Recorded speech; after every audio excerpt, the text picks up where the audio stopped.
We took a big step forward to protect the health care of tens of millions of Americans.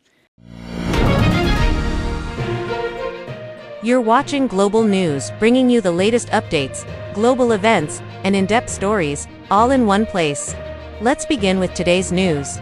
Government shutdown update. Senate advances new bill. Hints a possible and a potential end to the record-setting U.S. government shutdown may finally be in sight, as the Senate on Sunday advanced a new 31-page bill designed to reopen the government. Lawmakers moved quickly to push the measure forward, signaling a rare moment of bipartisan agreement in the midst of weeks of political stalemate. The vote in the Senate was narrowly successful, passing 60-40. 8 Democratic senators joined their Republican colleagues to surpass the filibuster threshold, clearing the path for the bill to move to the House of Representatives.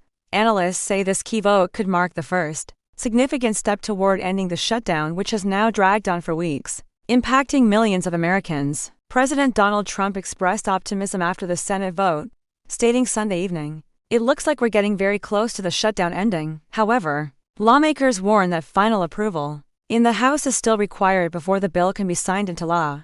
What the bill includes: the legislation is designed to keep the federal government open until January 30th of next year. It also includes provisions to fund certain federal programs, such as the Agriculture Department, for the full year. A notable component of the bill places temporary limits on the president's authority to fire federal employees over the next few months, offering some security for the thousands of workers affected by the shutdown. In addition to funding measures, the bill is part of a broader agreement negotiated by Senate leaders. This includes a promise from Republican Senator John Thune to hold a separate vote on healthcare issues before the end of the year. Democratic negotiators have emphasized that the agreement gives their party control over the specifics of the bill, though critics on the left have voiced strong opposition. Senator Bernie Sanders described the measure as a horrific mistake, while House Minority Leader Hakeem Jeffries pledged to continue the fight, warning that the deal does not immediately address healthcare concerns, impact on federal programs, and citizens. The shutdown has already caused serious disruptions.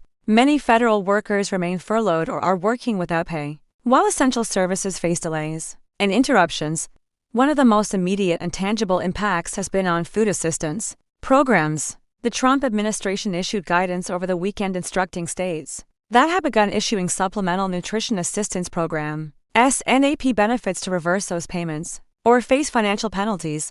This follows a U.S. Supreme Court order allowing the administration to withhold $4 billion intended to fully fund November's SNAP benefits. The decision leaves many low-income Americans at risk of missing vital food support. During the shutdown, travelers have also been hit hard, following a Friday directive from the Federal Aviation Administration to reduce domestic operations. Airlines were forced to cancel more than 1,000 flights on Saturday, with the number rising to over 2,000 by Sunday. The disruptions left thousands stranded and further highlighted the far-reaching consequences of the federal shutdown. The road ahead. While the Senate's vote represents progress, uncertainty remains. Negotiations in the House and continued debates over healthcare provisions could prolong the legislative process. In the meantime, millions of Americans continue to feel the economic strain, from unpaid federal workers to families relying on government assistance programs. As lawmakers move toward finalizing the bill, the nation watches closely, hoping for a resolution to a shutdown that has shaken both the federal government and the daily lives of countless citizens.